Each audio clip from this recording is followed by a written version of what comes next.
Liverpool made a move on the final day of the summer transfer window that will go down in football history. They have agreed a £125 million deal with Newcastle United for Alexander Isak. Yes, you heard that right. One of the most expensive transfers in Premier League history is now on the table. After scoring 27 goals in 42 matches last season, the Swedish striker is set to step onto the Anfield stage. But how did this transfer reach this point? Why did Liverpool go beyond their initial £110 million offer that was rejected earlier in the summer and agree to this astronomical fee? And more importantly, how will this move reshape not only Liverpool, but the balance of the Premier League? Right now, we are looking at one of the most expensive transfer fees in English football history. Chelsea's £107 million signing of Enzo Fernandez in 2023 is now surpassed. On top of that, Liverpool's recent £100 million investment in Florian Wirtz is also eclipsed. In other words, the Reds are not just making a single signing, they are essentially rebuilding their entire attacking line. With Isak's arrival, the total cost of this summer's transfers will surpass £400 million. But the real question is, will this massive investment help rebuild Klopp's legacy or push the club into a risky financial era? A quick reminder, Liverpool's move wasn't just triggered by sporting reasons. The summer-long negotiations, power dynamics inside the club, and Newcastle's transfer strategy all played a part in making this mega deal happen, especially Isak's absence from preseason camp, training alone at Real Sociedad, and a breakdown in his relationship with the club hierarchy lit the fuse. Last season, he scored the winning goal in the Carabao Cup final against Liverpool. Ironically, he is now about to become the focal point of their attack. In this video, we will dig into the behind-the-scenes of this record-breaking transfer, which leaked reports accelerated the deal. Which players did Liverpool sacrifice to make it happen? And what does this mean in terms of financial fair play? And more importantly, what kind of chain reactions could this move trigger across the Premier League and Europe? If you're curious about the domino effect of this mega signing, stay tuned, because the details we'll reveal go far beyond the official announcements. And by the way, if you don't want to miss deep dive transfer analyses like this, make sure to subscribe to the channel and support us by liking the video. Now, let's step by step uncover the secrets behind this record-breaking deal. Liverpool have agreed to pay a record-breaking £125 million to Newcastle United for Alexander Isak. Medical checks are scheduled for Monday, with a 6-year contract in place. This is not just a big signing. It's a move that will sit at the very heart of Arne Slot's system, reshape the club's summer plan, and shake up the balance of power in the Premier League. But how exactly does this signing create a domino effect when combined with the sporting director's vision and squad planning? And how does Newcastle plan to come out of this departure with a profit? In just a moment, we'll open the door to both the numbers and the backroom politics. Don't forget to like the video and subscribe if you want more in-depth analysis like this. Your support helps me produce more content more often and more accurately. The fuse was lit at the very beginning of summer. Isak was left out of Newcastle's Asia tour due to what the club called a minor thigh injury. Then came individual training sessions, stop-start negotiations, and Eddie Howe's remarks along the lines of, under these circumstances, I can't include Isak. In early August, Liverpool's initial £110 million bid was turned down. Now we're at £125 million plus add-ons. Meanwhile, Newcastle signed Nick Woltmade from Stuttgart for a club record fee, effectively preparing for the post-Isak era. The medical on Monday will officially seal the deal. Here's where the tempo rises. Isak scored 27 goals in 42 matches last season, including making the difference in March's Carabao Cup final at Wembley against Liverpool. This isn't just signing a star player. This is taking the very striker who hurt you in a cup final and putting him at the center of your own attack.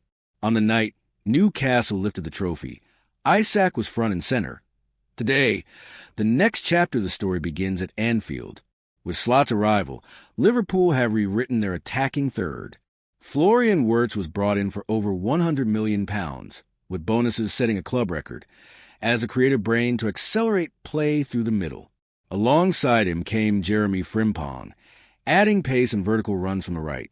On the left, Milos Kerkez provides wit, Georgi Mamardashvili adds composure and distribution from goal, and Hugo Ekitike arrived as well. Put all of this together, and you have one of the clearest statements of intent in this transfer market. So how is all this spending possible? You might ask. The first part of the answer is sales. Luis Diaz to Bayern, Darwin Nunez to Al Hilal, Quansah to Leverkusen, Kelleher to Brentford. Trent Alexander-Arnold's move to Real Madrid reshaped both the wage structure and squad roles. Tyler Morton, Lyon, and Ben Doak, Bournemouth, also left. Financially, the numbers are balanced with amortization and wage savings. In the short term, the cash flow looks heavy, but spread across long contracts, the profile becomes much more sustainable. In Slot's flexible 4-3-3/4-2-3-1 system, the center forward has two critical jobs. First, to trigger the press. Second, to link play in half spaces and then spin into runs facing goal. Isak fits both roles naturally. His first touch with his back to goal is soft, allowing him to play wall passes to Wirtz before darting him behind. Frimpong's diagonal runs in Kerkez with open two separate finishing corridors for him, at the penalty spot or at the far post. Then there's Isak's secondary value. Shadow runs that dictate pressing angles. By luring center backs into passing lanes and forcing blind balls to the pivot, he elevates Liverpool's mid-block pressing game. Ekitike's profile as a second striker/wing four hybrid makes double 9 scenarios possible in certain matches. Wirtz can drop into the 10 role, while Frimpong's wide bursts create two finishers in the box.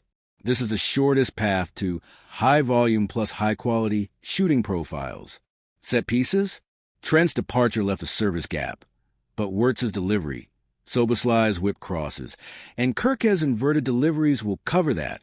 Isak's timing, especially near post runs, and aerial ability will boost set-piece efficiency. Meanwhile, Mamardashvili's calm build-up ensures Liverpool won't rely on panic long balls, but instead construct deliberate second-wave attacks. £125 million is a record inside England. In recent years, Enzo Fernandez's £106.8 million, Declan Rice's £105 million, and Moises Caicedo's £115 million were benchmarks. Isak now surpasses them all. Globally, Neymar's €200 million and Mbappe's €165.7 million still top the charts, but within the Premier League's initial transfer fees, Isak is now the standard. This defines not the market, but the strategy. Liverpool paying the entry price for a top-tier finisher at the right age profile. Behind the scenes, there were two breaking points. First, as detailed by The Guardian, Isak missing the season's opening matches while Howe insisted no promise of sale had been made. Second, Newcastle sealing Wout made for a record fee. Read together, Newcastle's stance was clear. If we secure a replacement at the right price, we'll sell. Otherwise, no deal. In the end, the threshold was £125 million. On Monday, the player heads for his medical, and the club redraws its forward line.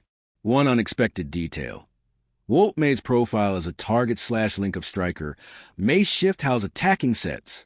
If Brentford's Wissa or another wide run arrives, Newcastle could evolve into a system where wide runs trigger pressing traps. In other words, while losing Isak, they may be building a different Isak. For those interested, Brentford's tough stance on Wissa and their high asking price complicate this equation. For Liverpool, the sporting and financial flow was carefully planned. Wirtz, Frimpong, Kerkez, Mamardashvili, Ekitike, and now Isak. Yes, the sticker price looks frightening, but each deal is amortized across long contracts. For example, £125 million over 6 years reduces the annual accounting cost. At the same time, sales of Diaz, Nunez, Quansah, Kelleher, and Trent brought in cash and wage relief. Morton and Doak added further income. This is short-term aggressive investment, medium-term balanced books. On the sporting side, the risk is not to overload finishing duties onto one man. Slot structure distributes goals. Wirtz is the assist engine, two aggressive fullbacks, Frimpong and Kerkez, and Ekitike as a support striker. If it clicks, the scoring will be shared. If not, a January adjustment is always possible. 4 set pieces, training loads, and variation must increase to offset Trent's departure. Particularly Wirtz's and swingers and Kirke's hybrid cross shots could be season-defining. From Newcastle's perspective, the PSR shadow is now clearer. Wout-Maid's record fee is balanced by Isak's sale. The wage bill breeds. If Howe buys into the link-up striker plus runner combo, their attack can find a new rhythm without losing amplitude. All this movement only makes the league even more competitive. Today's headline is clear. Liverpool break the English transfer record with a £125 million move for Alexander Isak. Medical on Monday. 6-year deal. He becomes a crown jewel of the Wirtz Frimpong Kirkes Ekitike chain. Slot system now has an elite finisher at its center. On the other side, Newcastle begin a new chapter with Wout-Maid, and across the market, the echo is obvious. Competition levels, both technical and financial, have just been raised. My question to you, does this fee match the impact Isak will bring in goals and points? Considering his chemistry with Wirtz, Frimpong's runs, and Ekitike's adaptation, how do you picture Liverpool's goal map at Anfield? Drop your thoughts in the comments. I'd love to see your predictions for the first 10 games in terms of goals and points. And one quick side bet, does the Mark Gay file close? Do you think Liverpool will sneak in one more center back? If you enjoyed this kind of in-depth transfer plus tactics plus finance breakdown, don't forget to like and subscribe. Turn on notifications so you don't miss our upcoming Isak's heat map and finishing profile in his first 5 matches. In the next video, we'll bring you more crucial stories. Stay tuned.